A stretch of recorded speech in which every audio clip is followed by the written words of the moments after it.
On compte aujourd'hui en France près de 2 millions de personnes en situation de handicap. Pour elles, franchir une marche ou ouvrir une porte pour entrer dans un magasin est un véritable obstacle.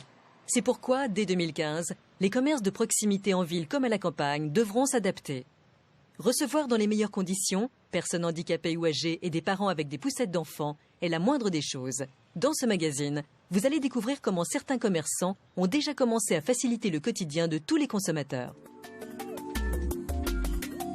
Pour être autonome, Annick a besoin de son scooter électrique. Il lui permet de faire ses courses chez certains commerçants de son quartier. Ce magasin est très accessible. J'entre de plein pied. Je circule dans des allées très larges. Je peux aller me servir à tous les rayons. Ainsi, je peux faire mes courses sans aucune difficulté.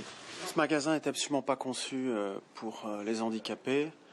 Il était très petit et pas du tout accessible pour qui que ce soit. Il y avait des marches partout.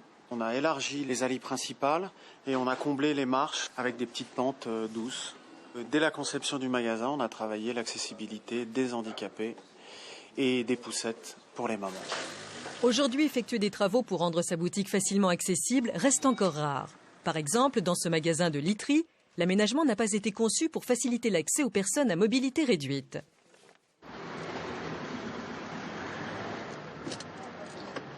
Bonjour, vous voulez bien venir me voir, monsieur? Bonjour. Alors, je rêve d'avoir un matelas mémoire de forme, mais je ne peux malheureusement pas entrer dans votre magasin. Est-ce que vous envisagez quelque chose?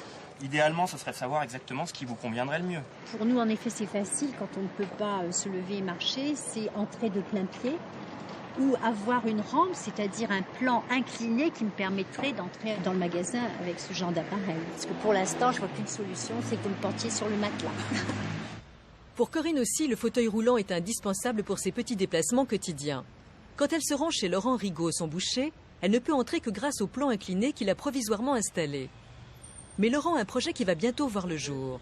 Il prend le temps d'expliquer à sa cliente comment son magasin va être entièrement modifié. Alors, c'est notre nouveau plan qu'on a aménagé donc, pour les fauteuils des personnes à mobilité réduite. Donc, si vous voyez bien, on a fait un accès, il y a un sens de circulation. Donc, on rentre ici, on sort ici. D'accord. Alors, ce qu'on a adapté, porte automatique, on n'a plus de marche. On a bien respecté la largeur tout le long du magasin. Les artisans, les commerçants doivent maintenant s'y mettre. Ça fait un moment qu'on en parle. C'est d'actualité, mais c'est aussi nos clients. C'est nos clients de tous les jours.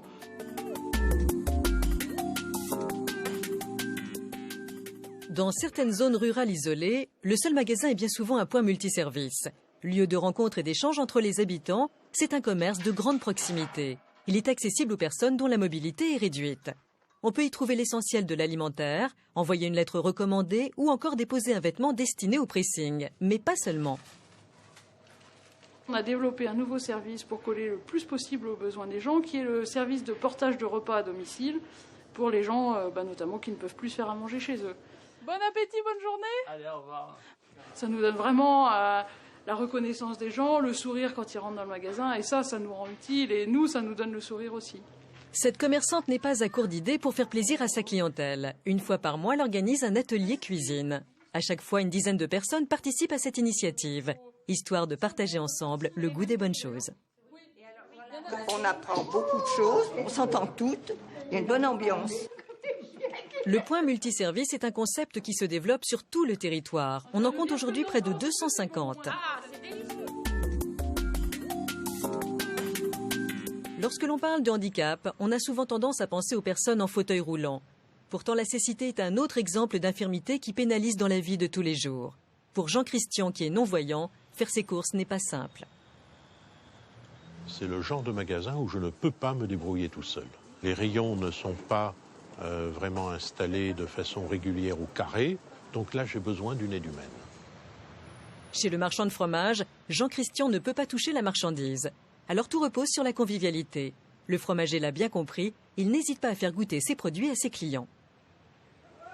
Voilà, je vous fais goûter de la Penzeller. Le fromage du canton d'Appenzell. Voilà, merci. Là, dans une fromagerie, on ne peut pas se servir soi-même, tâter les fromages avec la main, donc pas de possibilité de faire autrement que d'être servi.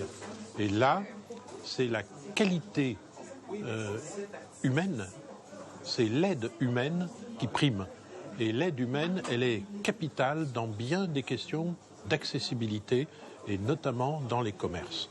Bon, déjà, je suis commerçant. Ce que j'aime, c'est faire plaisir aux clients et que ce soit quelqu'un qui soit sur chaise roulante ou aveugle. Pour moi, c'est le même client. Donc, moi, je suis obligé de. Ça me fait plaisir de lui faire découvrir des produits, des fromages, de la salaison. Voilà. Et je suis obligé de m'aménager pour qu'il puisse rentrer facilement et qu'il trouve un accueil facile. C'est surtout ça qu'il faut faire. Voilà, c'est faire attention aux clients qu'on a. Aménager les magasins en améliorant l'accueil de tous les publics reste un objectif à atteindre pour les commerces de proximité.